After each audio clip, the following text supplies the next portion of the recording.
Hello and welcome to Canada Brew here on Politics Social. I am Graham Hughes and welcome one and all who we've got the CN Tower here reflected in the window, which is really cool, just to prove that I'm in Toronto again.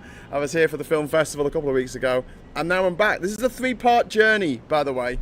Well, there's mini adventures within it, but it's essentially Canada for the Toronto International Film Festival, Boca del Toro in Panama to sort out shit with my island, and then Labour Party conference in Liverpool before I can finally rest my weary bones back in Durham, where I currently live. So I've just been handed some Blanche de Chamblay, Blanche de Chamblay beer. It's a wheat beer. It's quite nice, actually. It's a Belgian style, okay. Belgian style wheat ale. So there you go. What have we got? Toronto, Lone Rangers, mate. That's the one. Onto Toronto, pronto, Tonto. Scott is in the chat saying, weird medal. Yes. That's the only movies I tend to watch are pre-1960s movies. That's all right, you know, there's some pretty good movies before 1969. Some pretty good movies after 1969, to be fair.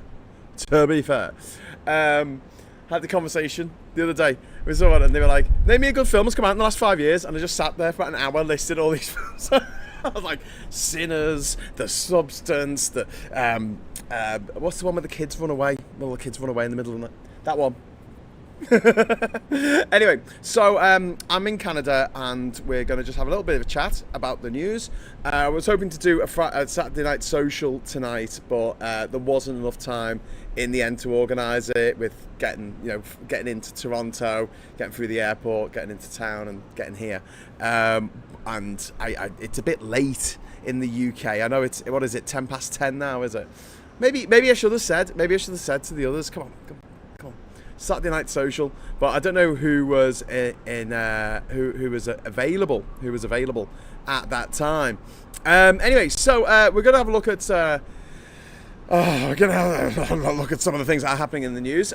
First of all, the BBC reporting that the government is going to guarantee a £1.5 billion loan to Jaguar Land Rover, which is absolutely cray, but there you go. In the something's gone wrong there. In the Women's Rugby World Cup final, England won. The England women's team won. This is what always happens, you see. So the women are better than the men. The women's teams in Britain are better than the men's teams at winning shit. So they won, which is cool. Probably a little bit crushing for Canada, wherever that is. Oh shit, I'm in Canada tonight. I better not mention the war, or the rugby, or the football, or the anything really. The war of 1812. Though that was against the Americans, wasn't it? What else is going on? The PM has been Keir Starmer has been taking aim at toxic reform, saying they're toxic, which they are. Finally trying to pull out the big guns, but he seems to be dragging them along a little bit rather than actually firing them at the moment. But you know. You live in hope, don't you? And what's his name? Lebrov, whatever. What's this guy's name? I'm gonna have to look it up. Sergei Lavrov. What is it? Sergei Lavrov. That's it. Sergei Lavrov has said that Russia has no intention of attacking EU or NATO states. He's the foreign minister of the Russian junta. Yeah, I believe him as far as I can spit a live rat. So it's the big city sounds. Big city sounds, what can I say? They're on to me. Shout out in the chat now. We've got more people coming in. We've got Paul Ewan in there. We've got Martin. We've got Diz, and we've got Diz's big spanner. We've got Chris C in there. We have got Paul Ewan and Pete's Music, and Victoria Townsend is in there and all, as well as everyone else. Listen, if you would like to join our friends in the chat here, this is really informal tonight. We don't have a structure. We're just going to have a chat about life, the universe and everything. I just happen to be in Toronto. If you'd like to join our friends in the chat, all you need to do is hit that subscribe button and subscribe like your life depended on it. I was supposed to be promoting this this event that me and Phil and I are doing on what's it called, on Monday in Liverpool. But I've been a bit crap at it. I've got to say, I've been a bit crap at it, and I'm very sorry for not promoting it as much as I possibly should. But if you'd like to come along the event, if you look into the chat now, you'll see a link that's been put in by Politics Social. That's me, and yeah, come along. Tickets are free. News: England won the Women's Rugby Cup. Liverpool lost to Crystal Palace. Europe doing well in the Ryder Cup, which is, you know, which is good. Ryder Cup, was that golf? Is that golf or is that tennis? I can't remember. Shows how much attention I pay. The Ryder Cup. I'm pretty sure it's golf, but I could be wrong. It might be horse racing. No, it looks like people are playing golf there. Yeah, it's definitely a golf tournament. Jesus Christ, that'd be embarrassing. Yes, it's the Grand National. I think it's something to do with ping pong. So yeah, just having a quick look at the sport. Oh bloody Wolves lost again. Oh, poor old Wolves. I think that's it for Wolves now, isn't it? They've got 0 points. They're just at the bottom of the league. Sorry, I'm talking about round ball for a second. Let's see what we got today. We got Liverpool got beaten by Crystal Palace. How did that happen? I don't know. It just happened. And then tomorrow we've got Everton. Oh no, that's Monday. Monday at 8 o'clock we've got Everton versus West Ham, who aren't doing so well either. They're not doing very well at the moment. Anyway, so there you go. So Liverpool lost the game, eh? Whoa, gives an opportunity to everybody else. Where's Everton on this? 12th. God, we're crap. But not as crap as Wolves. Fuck, Jesus. Oh, they drew. Wolverhampton was drew today, so they didn't win. So that's 5 losses and a draw in a row. Right, people watching a politics show who have a slight interest in travel maybe don't care about the football, Graham. Shut up. Okay, Chris C. I'll just look at the story. The government is acting as guarantor for the loan, which is provided by a commercial bank. If JLR goes under, the taxpayer's on the hook. I'm going to say something a bit controversial here. I don't mind the government doing this, you know. I think the government should do this kind of thing more. I think the government should prop up businesses that need that bit of support, because otherwise the business is going to go elsewhere. It's not like people aren't going to need cars in the future. Do you know what I mean? If you really care about our industry and our country and our production of commodities, vehicles, whatever, then yeah, the government should step in and say, yeah, we'll guarantee this loan. And we've done it for the bloody defence companies. Well, I say defence companies, the arms companies. We've done it for years for them. You know, if an arms deal goes sour, so that the Kingdom of Jordan buys a bunch of tanks but only pays for half of them, and the arms company's like, oh, we need another £500 million. You owe us that. The arms company will turn to the government of the country they were selling it to will say, we don't care.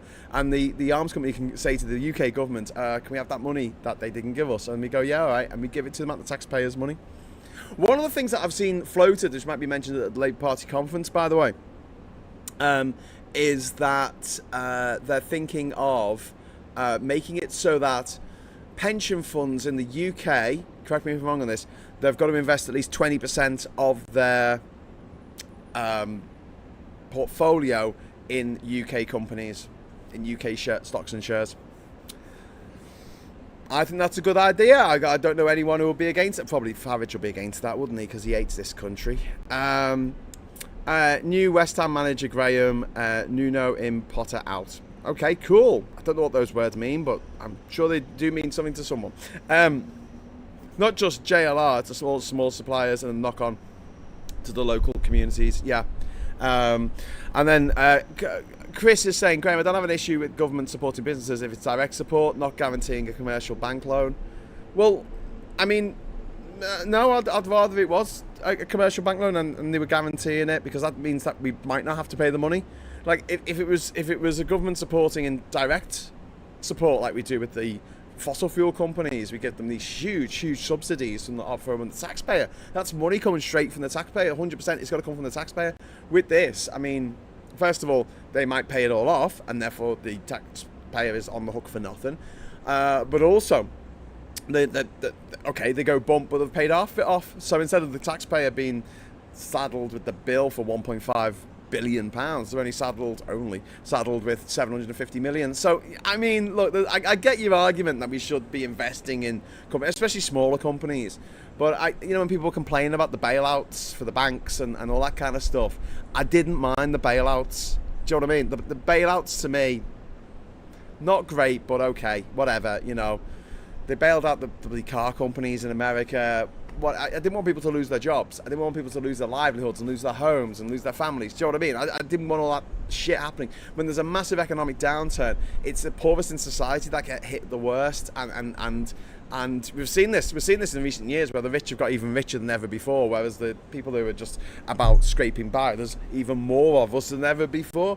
So yeah, I didn't have a problem with that. I had a problem with no fucker going to jail for all the crimes that were committed by the banks and the financial institutions that lent money to people who they knew could not afford to repay that. That is being a loan shark, and that's against the law. And yet, none of these respectable bank managers was taken to court for it, or put in jail, or anything. They all got away with it. So if it had been if it had been both, it'd been like, bankers actually banged to rights, and you put them on trial and tell everyone that they were wronging, and they spend 15 years in a fucking jail cell. Great. But also, then you have the bailouts at the same time. What we had was, we didn't have any justice, we just had the bailouts.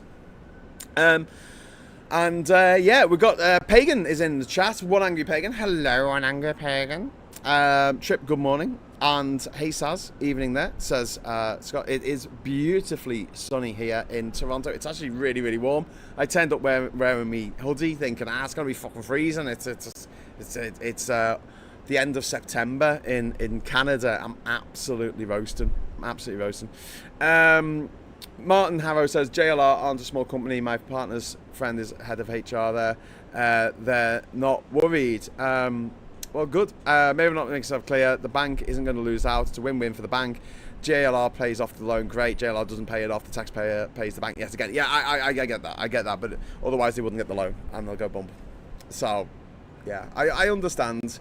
It would be better if we had the money just to say, here you go. Here's some money, guys. You can lend it off us. But that's just not. I guess that's just not the way it works, unfortunately.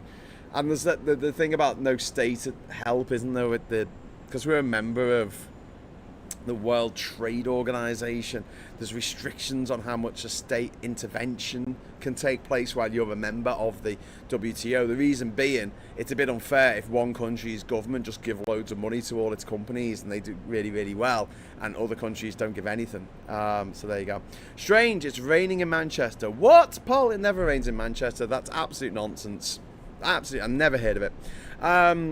Graham, have you heard about the environment? Yes, I have. Sorry, the Environment Bank. It's been set up so house building companies can pool money together for environmental regulations and thus help with building more. Oh, well, I hope that's a good thing. It's a good thing, right? Is it a good thing? Got all these loonies like Trump saying that.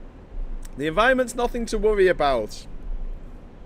As the tides get higher and everything gets hotter and we have more shit than ever before. Today is the 200th anniversary of the first railway, Stockton-Darlington Railway. Near me, actually, in Durham. Old Stocky Darley. I'm in Darlow, darling. And the first purpose-built passenger railway was Liverpool to Manchester, but the first railway that took passengers, it was built, I think, for the pits. It was to get stuff from one pit to the next. And then they realised they could actually tag some people along on the back of it. So 200 years old today, which is quite cool. Raining in Liverpool too. Oh, don't tell me that. I've got to go home there soon. And Yvette Cooper has suggested that the international community is on the brink of a Gaza peace deal. She said that it reached the moment, the world has reached the moment it wants an end to the war after, Donald Trump has signalled there is a plan within reach, but, I mean, the reality is that Netanyahu needs to go to jail for a very, very long time, doesn't he? After all this. Never get out, never see daylight again as far as I'm concerned. And Zelensky is rebuking what Lavrov was saying, the foreign minister of Russia was saying, saying that actually no, Putin is preparing to attack another European country, which would come as no surprise, because if you don't stand up to bullies, they will just keep bullying and bullying and bullying, because that's what they do. Early this month, Ukraine spotted 92 drones heading towards Poland in what they call the choreographed way. They intercepted most of them, but 19 of them crossed into Polish territory, where Poles shot 4 of them down. And you know, this is the reality of what bullies are and what bullies do. They are just scum of the earth, absolute scum of the earth. And they will just see as much as they can get away with, like what Trump is doing. So Trump has just said that he's sending troops into Portland. I'm glad I'm not in America. I'm so glad that I'm not in America. And I'm looking very Colonel Blimp this evening. Sorry, that's just my shit webcam. But yeah. So eating cheese in a posh restaurant off a board for 30 quid is classy, but when I know it off a block directly to the fridge at 3 a.m, it makes me an embarrassment. Yeah, Paul, I'm with you on that one, mate. Breaking news, Trump is sending the National Guard to retake control of Portland, using full force it needed. Thanks, Chris.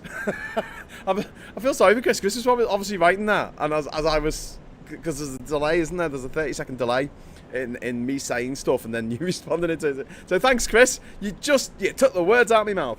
But yeah, Trump has decided that he's going to send people into Portland now to go and defend the immigration and customs enforcement, the ICE motherfuckers who are making people's lives a misery. 65% of people that they have arrested have committed no crime whatsoever. They said they were going after criminals. They're not. They're just going after anyone who doesn't look white. Doesn't look white enough and hasn't got their ID on them. My wife and daughter would approve of you, Paul. I think that's low rent. What? What a brave man invading his own country again. I know, yeah, it's true. So, yeah, Chris, no, don't say sorry, mate. It was just funny that we both had the same thought at the same time of like, oh, we need to talk about Portland. Keep Portland weird, baby. Oh, yeah. That's another place in America that I've never been to and probably now never will go to, but, you know. It's like that, and that's the way it is. What else have we got here? He's just trying to speak violence so he can do martial law. Spark violence, yeah, he is, absolutely. That's what he wants more than anything. More than anything, he just wants violence, the vilest violence imaginable. Yeah, so what else is going on? We've got the Labour Party conference starts tomorrow in some place called Liverpool, never heard of it, so that's going to be getting going, and there's going to be some announcements there, some predictions from me. You want some predictions? I think they're going to announce they're going to get rid of the 2-child cap, and that's going to be one of the big things that they announce. I also think that they might change tack significantly on the way they're trying to get hold of a bit more money, instead of going after disabled people, which obviously just was destroyed by Labour Party MPs who were like, no, we're not having this. It was destroyed by the Labour Party MPs, but it was a stupid idea in the first place. So instead, I think there is going to be some kind of thinking about like, how can we sort the tax system out? One of the ways might be, right, is we really need to think about council tax. Like, council tax is a nonsense. It's based on a drive-by shooting, as in they took a picture of it driving by in a car with a film camera 40 years ago. It's absolutely, well, no, 35 years ago. So in the wake of the poll tax being gotten rid of, they only had like 30 seconds to think of something new. So they just made these new bands and said each of these houses are in a different band. But we live in a country where the council tax on Buckingham Palace is about $2,500 a year. And the council tax on a one up, one down old mining terraced house in a terraced house in a mining village in Durham is £3,000. Make it make sense. So that needs to be sorted out. Mandarin revenge monkey rant about climate change was meaningless. Just shouting into the wind as a global trend is against this. I don't know who the Mandarin revenge monkey rant is, but I don't want the monkey rant. Liverpool, Graham, that's in Manchester. Ask Martin. What? No, it's not. My ex-Taiwanese girlfriend lives in Portland, probably hiding in the basement now. Oh God, that's not great, is it? I really hope 2-child cap isn't a big vote loser. I don't think it will be. I think it's like picking on trans people. It doesn't leaving the 2-child cap doesn't win them any votes. It just loses them votes. Being horrible to trans people doesn't win any votes. It just loses votes. I realise that I'm bright as the fucking noonday sun here. Hang on, let me just change the settings. It is a really bright sun. You can see me squint. I'm squinting, man. Squinting Quinton. Let me have a look. Webcam. Oh, it's all right now. Okay, I'm just gonna leave it. I'm gonna fuck around with it. It's trying to do like things of its own accord. No, I've gone really bright again now. I'm just gonna leave it. I'm just gonna leave it on automatic. You can try and suss out, you know, the fact that I look like a light bulb or not. But yeah, we've got this technology. We can see into black holes that are 500 fucking million years away. But can we get a camera that just, you know, picks up the fact that I'm a bit bright and goes, oh, I'll turn the brightness down. Nah, mate. That'd be like having a traffic light at night that can see down the road and go, oh, there's no cars, so I'll stay on red. And then it sees a car and he goes, oh, there's a car coming, I'll change to green, and they can just go straight through. Anyway, I thought the light was a rapture. Well, it is. So there was some people were saying there was going to be a rapture, wasn't there, last week or something? There's going to be the rapture, and apparently we missed a really good chance to take the piss by saying, oh, we had a rapture. Like, all the liberals hide for the day and say, oh, they were raptures, and the people who were left behind were all the bad people, all the Trump people. Oh my God, we got £30 super chat from Darian the Star. You awesome person, you. Thank you so much. That is really, really kind of you, mate. I'm humbled. Thank you so much. 30 quid. This is just so you can buy yourself a good breakfast tomorrow. Nothing funny, eh? Oh, thank you very much, Darian. Yeah, I might have to do that because my flight, it was supposed to be leaving at like 10 o'clock tonight, right? And I keep getting these texts off Air Canada going, it's a bit later. And the latest text I got, it said it's got to be leaving at 1:45 in the morning. So I've got a bit more time here in Toronto than I thought I was going to. I thought that I was just going to be literally doing a little thing to camera, saying, hey, I'm in Toronto while I was walking down the street. But this is way better, you know? This is way better. I keep getting adverts for X-Tool laser etchers. Okay. Someone's trying to send you a message. And Pete's been saying, I'm just waiting patiently for independence from my lovely Scotland. Can't come soon enough for me. I think you need to be less patient, mate. I think you need to like really push for it and say, listen, dickheads. Yeah, look at this. Your flight to Manchester is delayed till 00:45, whatever that means. And yeah, because we're completing unscheduled aircraft maintenance. That's a bit of a worry, isn't it? We're completing some maintenance on this plane that we didn't think we were going to need to do. Someone's fallen off the fucking plane. They're going to put me on a plane that something has just fallen off the damn thing. And you know, we're the test flight. We're going to be the test flight to make sure the thing doesn't fall off again. Don't know if that's a good thing. I don't think it's a good thing. What is the Rapture, says one pagan. It was a funk band in the 1970s, wasn't it? Didn't they sing that song about the guy?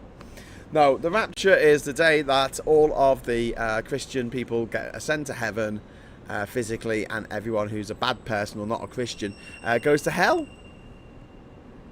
Or just stays here. One of the two.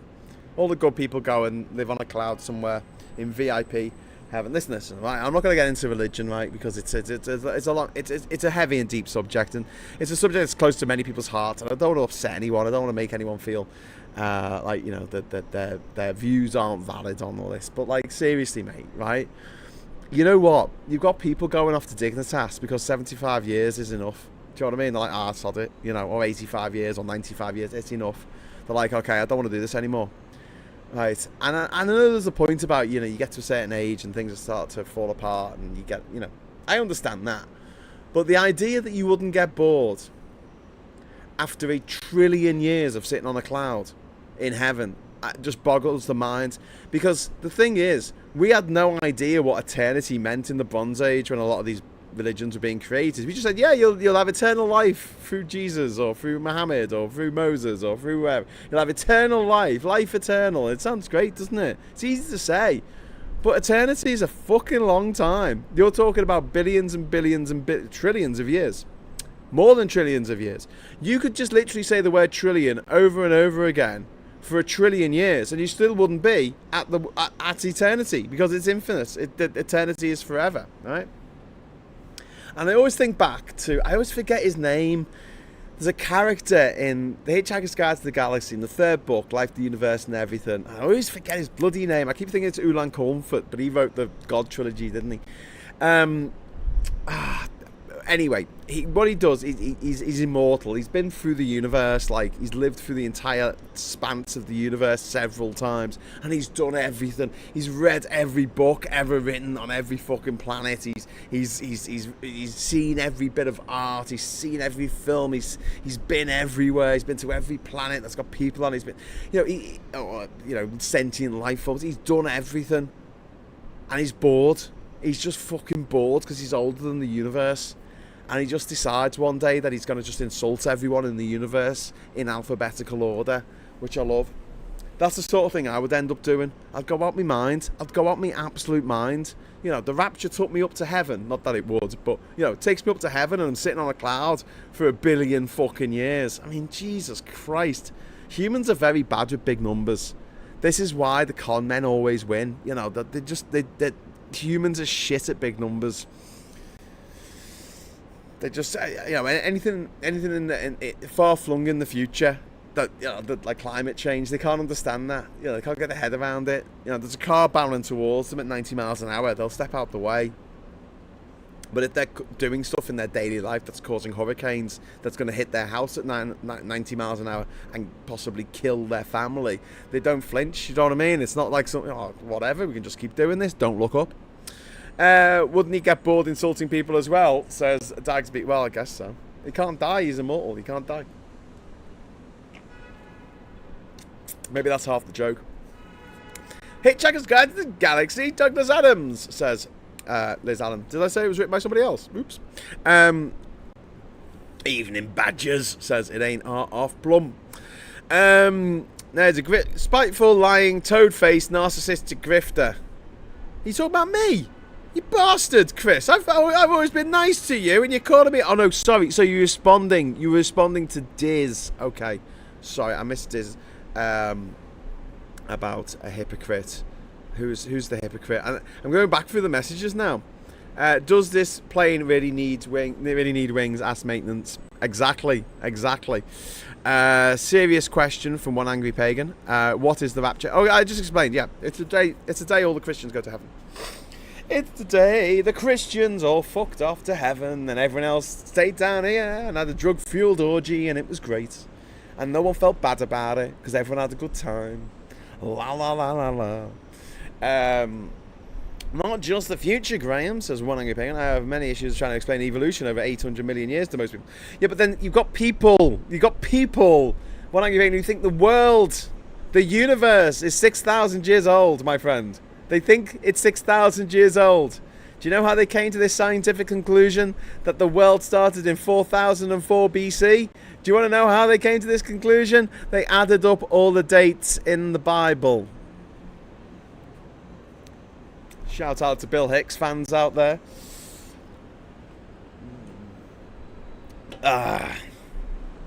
Imitation is the most satirist form of flattery, I'm sure. I was on about Farage. Oh, okay, it was Farage. You're absolutely right. Farage is a spiteful, lying, toad-faced, narcissistic grifter. Hate him.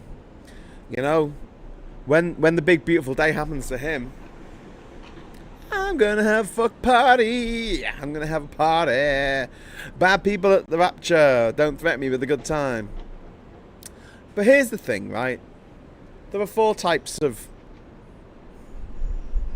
God. If you're gonna believe in a God, right? There's 4 types of God, right? And this is why this is my rebuttal to Occam's razor, right? So Occam's razor says, sorry, not Occam's razor, Pascal's wager. Sounds similar, but different thing.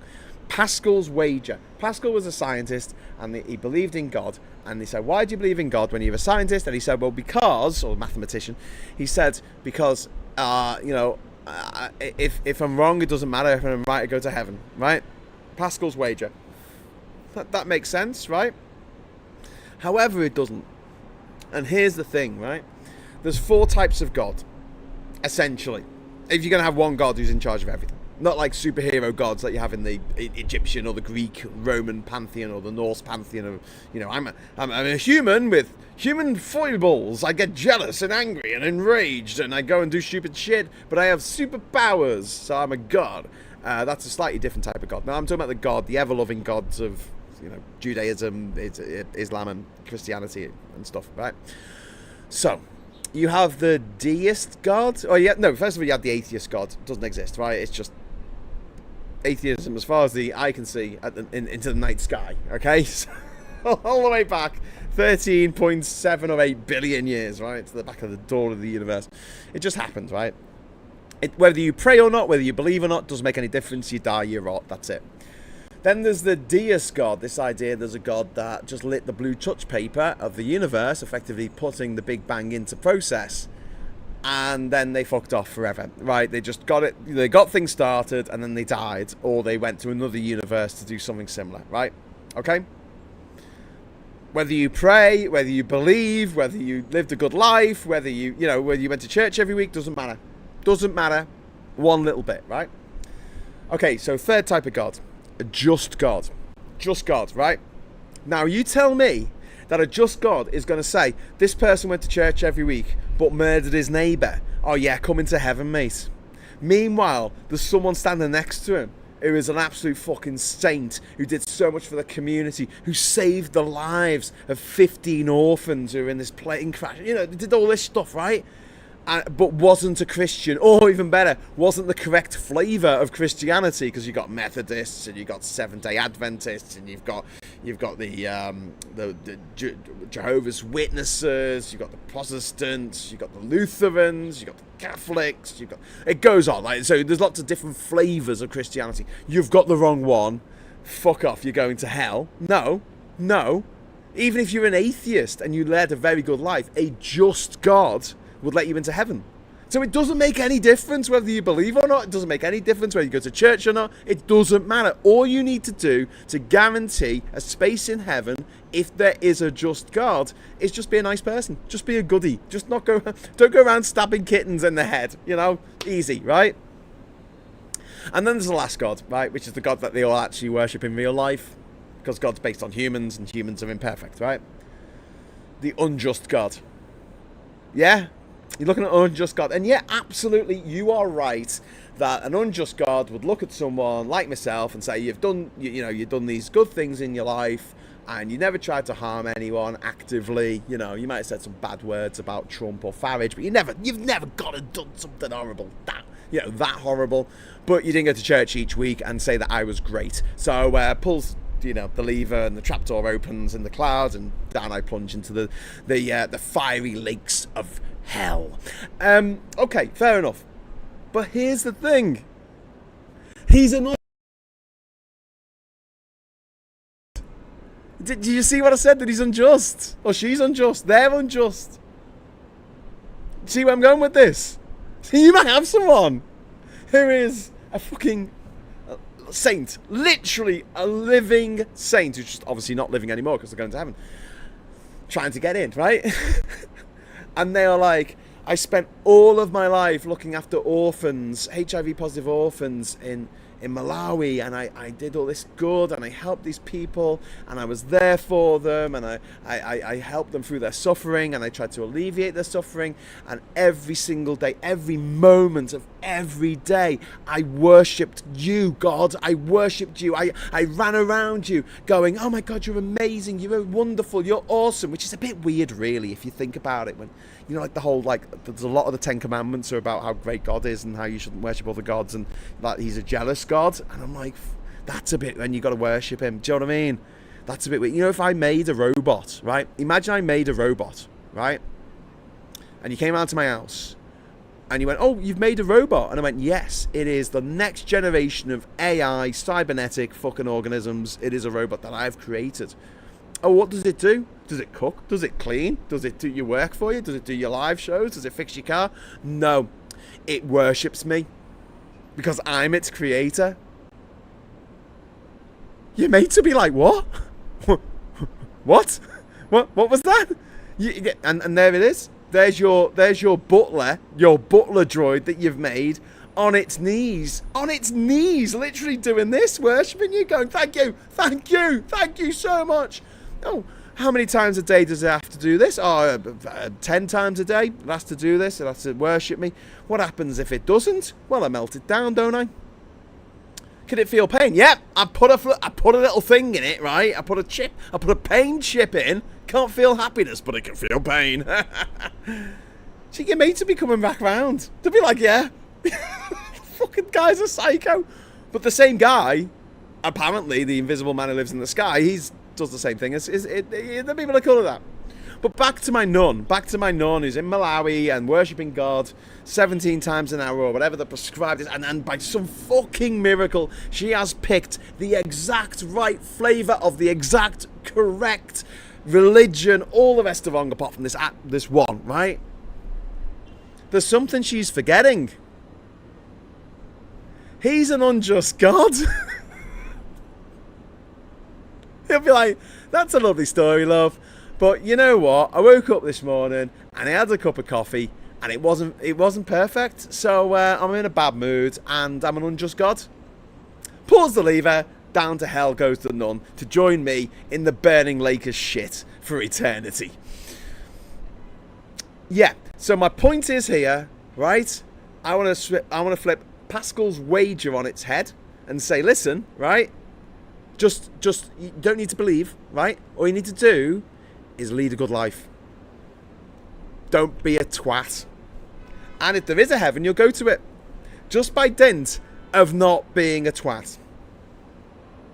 And if there is a heaven but it's run by an unjust God, doesn't make any difference. In that case, you could be a twat. Or you could be a saint. Doesn't make any difference. Because it's an unjust God. The clue is in the name. God of eternal justice. Anyway, so yeah, that's my stance on Pascal's wager. So you got me talking about religion. That's always a bad. You start me on religion. I'm gonna be here all night, my friends. I've got things to do, places to go. So I have a competition for you. Don't worry, it won't cost you anything. You have to guess in the chat what food we're going for tonight. Okay, so you have to guess. And the first one to guess correctly what food we are going for tonight wins my eternal damnation. No, eternal affection, okay? I've got no physical thing that I can give to you. I'll tell you what, right? If you get it right and you come and watch me and Phil do our talk about Labour's comms and other shit on Monday, I'll buy you a pint. All right, there you go. You've got to guess what food we're going out for tonight with me and my friends Doug and Cliff here in Toronto, whose flat, this apartment, they call it apartment. Actually, I think this is a condominium. And I never knew what that was, but apparently in America, I think if you own it yourself, it's a condominium, but if you rent it, it's an apartment. Something like that. Pizza, says Russell Cannon. I like to think that Russell Cannon said that adorably, like a baby teenage Ninja Turtle. Well, it wouldn't be the teenage Ninja Turtle because it was a baby, but you know what I mean. When the little, and they're going, pizza, pizza, is the first words that they ever said in the original movie from 1990, was it? I don't know. Pizza. No, we're not going for pizza. Chinese, says Amy Walker. No. BBQ, says Chris C. Nope.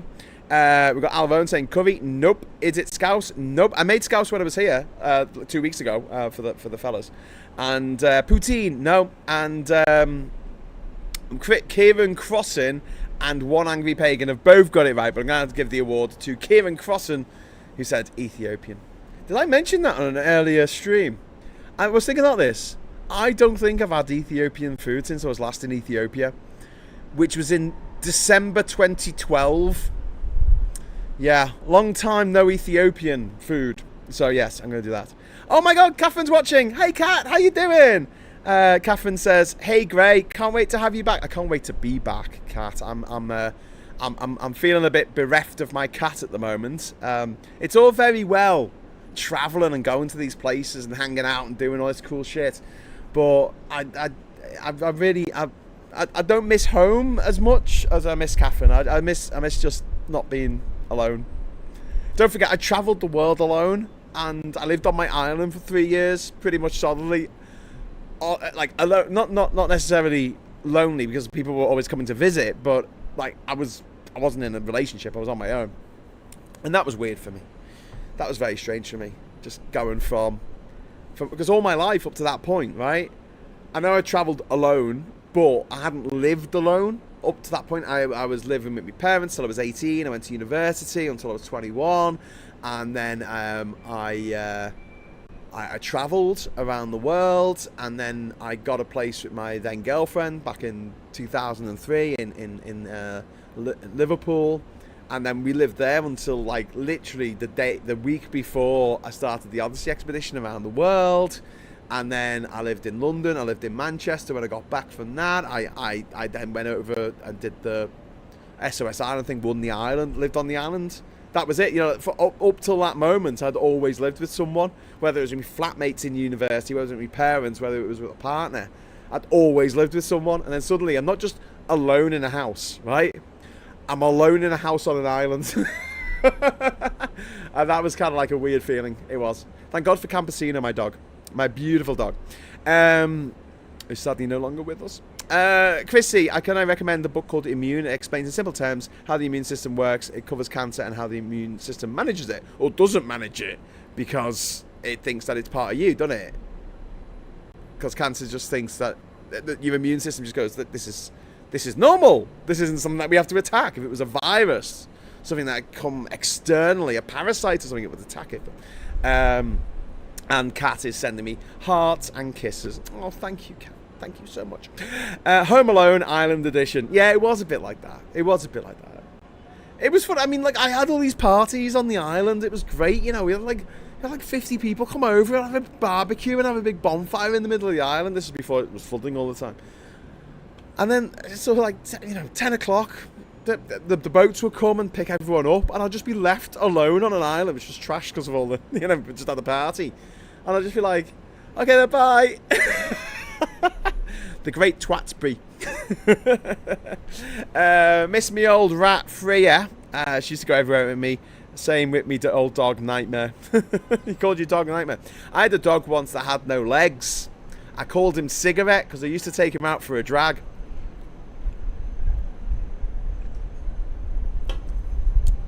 Is this on? Don't forget to tip your waitress. Work this one out, says Chrissy. I placed an order for more canvas. Checked the tracking with Royal Mail as it was due today. It turns out they sent us a Scunthorpe somehow, and it's due on Monday. Grrr. Grrr. Grrr. Was it like that's more of a pirate grrr? It's like grrr. And then grrr is more of a Scottish grrr. You know what I mean? Grrr, grrr. You're like rolling that R there.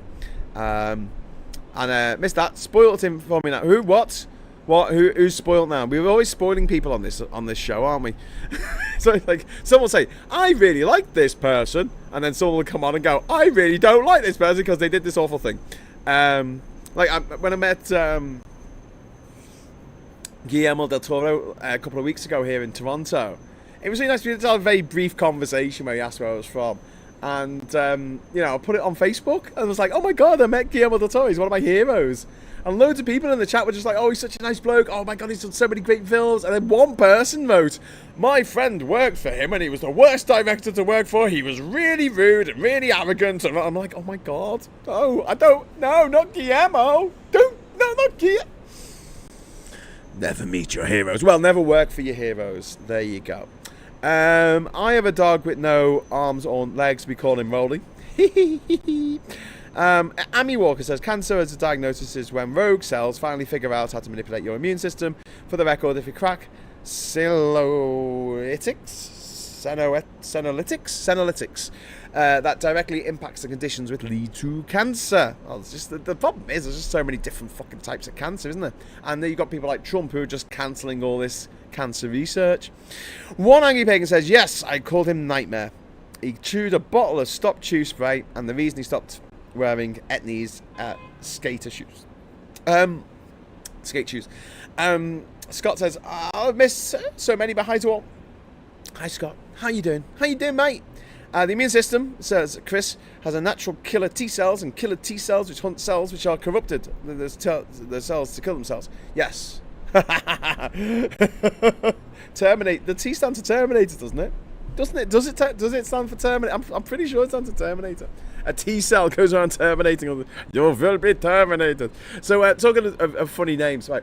I had a friend who's they had a cat called Cat after Red Dwarf's cat, and then they had a dog, and they decided to call the dog not Cat.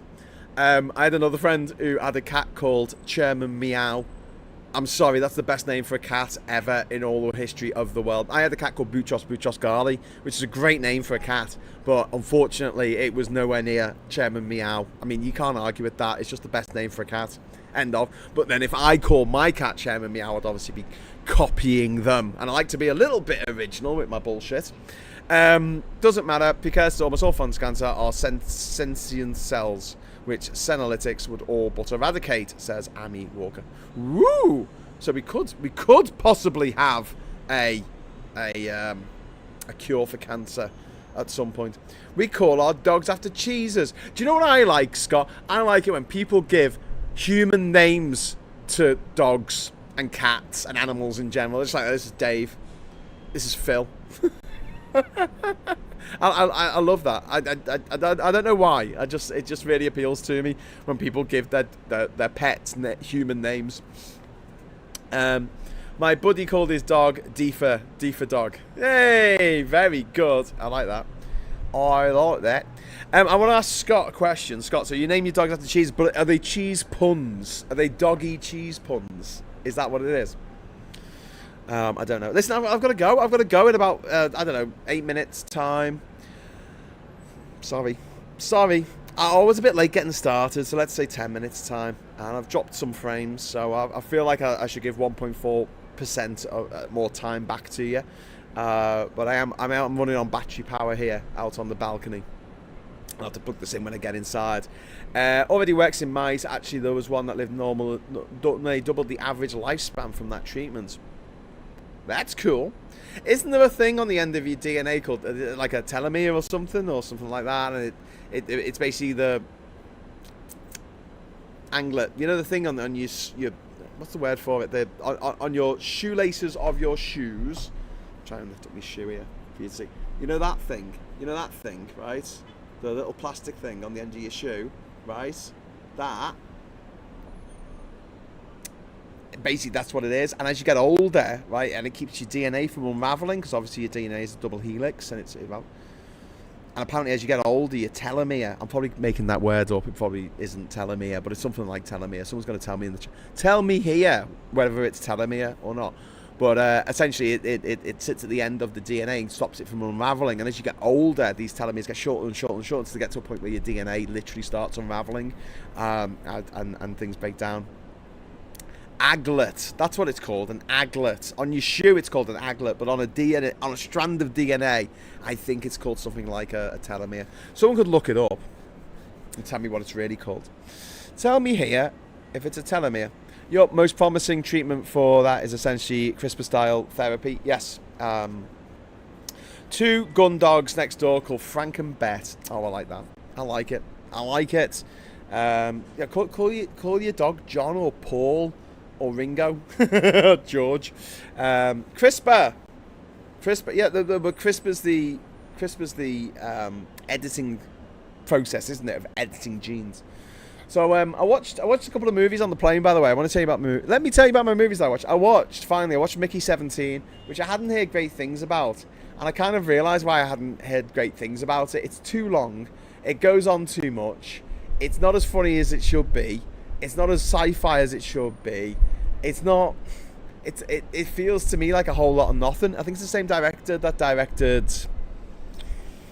I want to say Parasite and Snowpiercer, but I don't know if that was the same director. He's a South Korean director.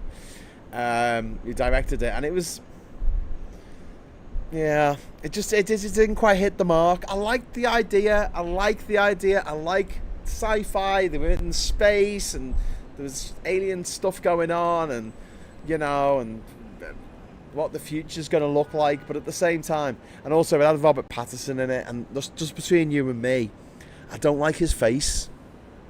Sorry if I fall out with all my Twilight fans out there and my Cedric Diggory. No diggity. Because he got killed by Voldemort. No diggity. Cedric from Harry Potter. Yeah, I don't like his face. Sorry if you're watching this, Robert. I don't think you're a bad person or anything. But is it Robert Pattinson? Or is he the guy in fucking Terminator? Jesus Christ. What is even wrong with me today? Telomere is correct. Yes! Got something right for a change. Look at that. 2 right things a day. Like a stop clock, I am. We need to create a key which fits all the cells to crack telomere therapy, though. Ridiculously complicated compared with most other species. But we've got AI. Get AI onto it. It's a helpful little robot that gets everything wrong. Woo! Graham, you're spot on there. Thank you. Thank you, Ansturm. I feel humbled now that I've been spot on about something. So usually I get things slightly wrong. But, yeah. There was a post that I saw on Facebook, and I've seen this before, one of these posts that sort of reappears later on, and you're like, oh yeah, I remember this one, it was good. And it was someone advising that if you ever want to get a question answered on Reddit, so you ask the question, and then you log in as someone else on a sock account, and you put the wrongest answer down that you could possibly put, and people will fall over themselves to correct the wrong answer. They don't care about answering the question. If it was just a question left on its own, no one would answer it. But because somebody had the audacity to write the wrong answer, it was like, no, must correct this. Must correct this. Frame, same with Frodo Baggins, creeps me out. Ooh, Scott, I know what you mean. Elijah Wood. Now, when I heard he was cast as Frodo Baggins many moons ago, 1999 or 1998, I think it would have been, I quite liked the fact that he was cast as Bilbo. Do you want to know why? Would you like to know why I like the fact he was... Frodo. You want to know why? Because I remember reading The Hobbit as a kid, right? Fucking loved it, right? Loved Bilbo Baggins and everything, right? And then I read Lord of the Rings, right? And I never cared for Frodo. I'm sorry. He just seemed really wet the whole way through. I was more Team Sam, Team Merry, Team Pippin, Team Gandalf. Oh, fuck yeah, the grey and the white. I was more Team fucking Boromir than I was Team fucking Frodo. Frodo was just like, you take the ring, Gandalf. I don't want it. Oh, yeah. Anyway, so when I found out Elijah Wood was going to play him, I was like, yeah, I imagined he'll be a bit... that's who I imagined he'll be. So yeah, that worked out well. Although I do think they should have got a British person to play Sam. I didn't mind about Frodo because I don't care about that character, but I thought Sam should have been played by someone from the West Country. Do you know what I mean? Instead of by an American, by the kid from the Goonies. Lord of the Rings was released in 2001, so it had been cast as Sam is the goat. Boil him, mash him, put him in a stew. I hated Gollum. Oh no, but I love Gollum. Well, I guess in the book I was slightly less sympathetic for him, but he was portrayed so effectively by Andy Serkis in the movie. Yeah. Anyway, so the other thing that I watched this afternoon on my flight on the way here was The Lord of the Rings, The War of the Rohirrim, which is it's the same producers as the original Lord of the Rings films. It uses some of the musical cues from Lord of the Rings. The theme from Rohan is using it. In fact, the main Lord of the Rings theme is used. They got Eowyn, the woman who played Eowyn in the film, to do the voiceover for it, and it's set 200 years before the events of Lord of the Rings, and it answers the question that nobody asked, which is, why is it called Helm's Deep? Which is a bit like a question, why is he called Han Solo? That's a question nobody asked. No one gave a fuck. It was just the name of a place. But they've made this animated movie, and it's Japanese anime style. I think there's a Japanese director. It was okay. It was okay, but there was just the script was shite. The script was just like, there's nothing surprising in there.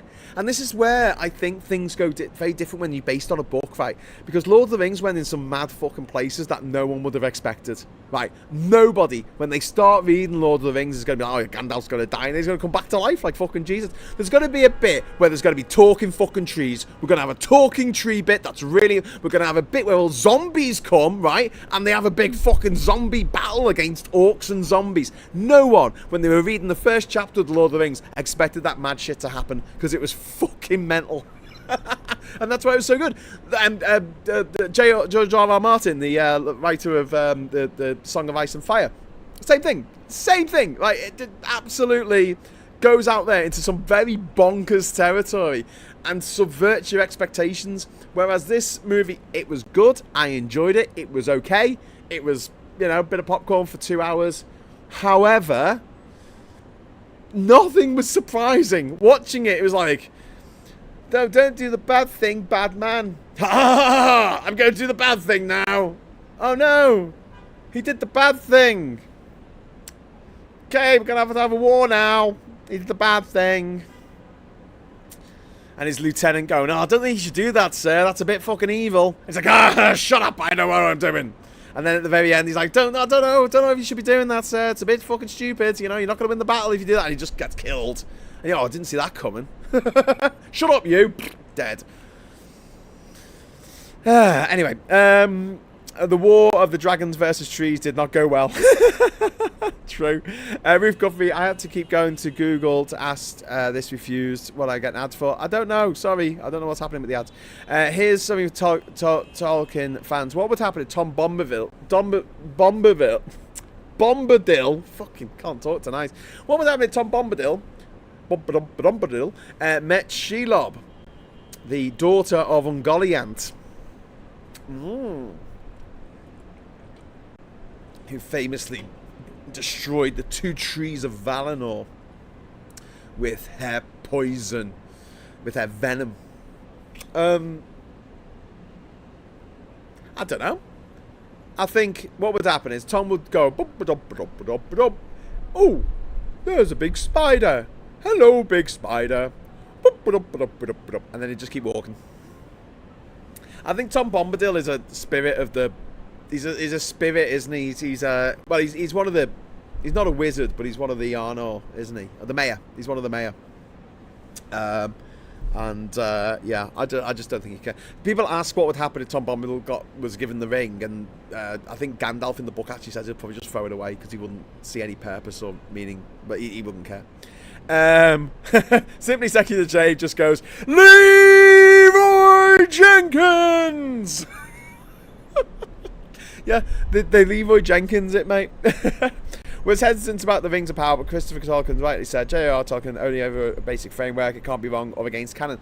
Yes, but it can be shite, and my problem with the Rings of Power is it's shite. There's a few things in it does really, really well. The relationship between Durin and Elrond is fucking brilliant. I really like that, especially in the first season. But there's loads of stuff that doesn't need to be in there. Doesn't make any sense. Numenor does not need to appear in this story yet. It can do once the rings are made. But the first 2 seasons, the rings weren't made. Now they're made. Okay, cool. We've got the rings. Now we can go to things in Numenor. Because after creating the rings, Sauron went to Numenor and fucked things up for the people of Numenor, which I'd like to see, I'd like to see him going there and saying, hey, why don't you sail to the west? The gods will love that. The gods who told you specifically not to sail to the west, they'll love that. Fenton, Jesus Christ, Fenton! Chrissy says, I think the enjoyable part of Lord of the Rings was the rivalry between the dwarf and the elf. It still only counts as one. My favourite story from Middle-earth is the fall of Gondolin. That's from One Angry Pagan. Hey, listen, but yeah, with the Rings of Power, Paul's absolutely right there, saying there's no canon, right? Because Tolkien changed his own story time and time. He changed the Hobbit. So in the later edition of the Hobbit, he changed the whole Riddles in the Dark section to fit with what he was writing for Lord of the Rings. And we're talking like 10, 15 years later. It's not even like, just on the second pressing or something. He fundamentally changed a bunch of stuff later on. So you'll read an earlier edition of The Hobbit, it's different from a later edition. He changed it. He changed his mind. Because obviously as a writer, you've got to deal with plot holes all the time. And when you're dealing with an entire realm and over 10,000 years of recorded history, you're going to have a lot of plot holes to try and fill. I am Spartacus, says Trip. I'm Spartacus, and so is my wife. I reckon Tom would be really disconcerting for Shelob, as he would show to her an ascension beyond her ken, her understanding. I don't know. I think Shelob would just go, what a knobhead, and then just walk off. I'm so glad Tom Bombadil was taken out of the fucking Lord of the Rings movie. He did not need to be in there. And it didn't need to be in the books. It's pointless to just go and meet this guy, and I don't know, he scares away the Barrow-wights, doesn't he? He gets attacked by the Barrow-wights, and he goes, boom, boom, boom, boom, and the Barrow-wights go, oh shit, it's the Bomble man. Right, so we've talked about religion, we've talked about Lord of the Rings, we've talked about some movies, we've talked about anything but the news, and we haven't talked about Canada much. So Canada just got beaten in the rugby. My face in this, I look like, you know, when you posterize on fucking what's it called? I'm gonna move back a little bit. Oh, that's better. Come here. There you go. I'm very dark now, but I don't care. Oh, actually, I do care. That's too dark. Oh no, I'm getting lighter. There you go. I should have just done that in the first place. I should have just pulled you with me. But now you can't see the tower. Yes, you can. Look at that. You can still see the tower. Oh, you can see even better now. Oh man, should have done that an hour ago. Would have saved me an hour of squinting. Like a myopic wanker. Nah, I love Bombadil, says One Angry Thing. Well, we're going to have to agree to disagree on that one, because I think he's a twat. I've also got The Adventures of Tom Bombadil. With his wife. What's his wife? Goldilocks? Goldacre? What's her name? Goldie Horn. Yeah. Simply Secular Dave says, elbows up! Because we're in Canada. I really like that in the back. That's kind of cool that it's in the background, but it's not. You know, that's not a fake background. That's just a window, and it's reflecting the actual tower, which is just over there. I ever turn this round, and then point it up there. You can see the actual tower. Way, the tower. Rapunzel, let down your hair. My neighbour's dog is called Ken Dog. I fucking love it. I think you look really fresh, Graham. Ireland has done you good, which is amazing because I am so knackered. It's unbelievable. I slept in an airport last night. I had 2 days this week where I slept on buses with screaming children, screaming babies next to me. I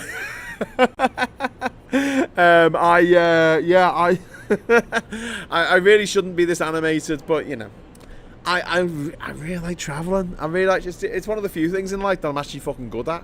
Just, you know, I'm like a Duracell bunny in situations like this.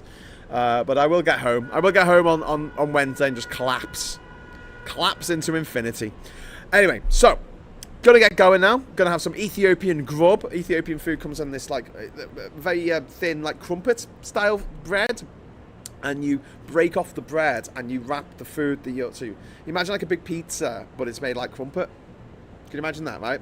So, and there's nothing on it, right? Imagine a pizza, it's just the pizza base, and it's got nothing on it, and but it's not pizza, it's a crumpet, right? And then you put all this different food on top of the pizza base, and then you pull off the bit of, you pull off a bit of bread, and you wrap the bread round the bit of food, so there's all the different types of food dotted around. It's fucking awesome. Really, really, really nice. They do amazing slow cooked lamb in Ethiopia, which is absolutely beautiful. So I am going to go now. I'm going to go have some Ethiopian food. Then I'm going to get on this fucking plane at like, I don't know, fucking 2:30 in the morning by the looks of things.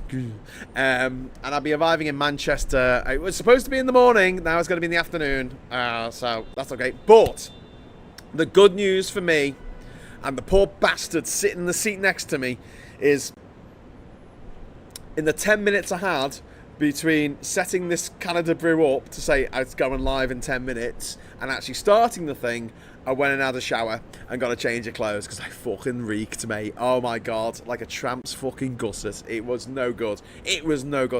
Poor bastard sitting next to me on the flight on the way here. I felt sorry for him. Really did. Really fucking did. But now I'm as fresh as a daisy, right?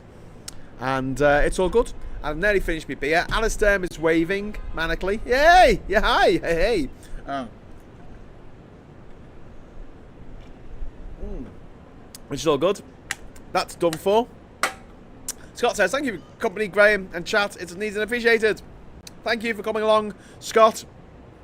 Tomorrow, I will be back in Liverpool reporting from the Labour Party conference, and hopefully, if I can get my SIM card working, I will be walking around and saying to people, what do you think of Labour? And getting their answers for you, live, streaming. So join us for that. Until then, thank you so much for watching. Hello, goodbye from Canada. And until next time, thank you very much for the super chat. Super chat, thank you. That was very kind of you. We only got one. We only got one from Darian the Star, but one is more than enough, and it was for 30 quid. So thank you so much. Thank you so much, sir. Give us a like on the way out. It's the least you can do. And until next time, I'll say thank you so much for watching. Don't forget to check us out. I'm going to put the link in again to the talk that we're doing. Labour's comms are broken. Here's how we're going to fix them. Hope to see you on Monday in real life. If not, don't worry about it. We're going to be streaming it live on this channel, Politics Social, on YouTube, exclusively. Me and Phil Morehouse. It's going to be epic. And until then, thank you for watching. Hello, good evening, welcome, and goodbye. Woo, Canada!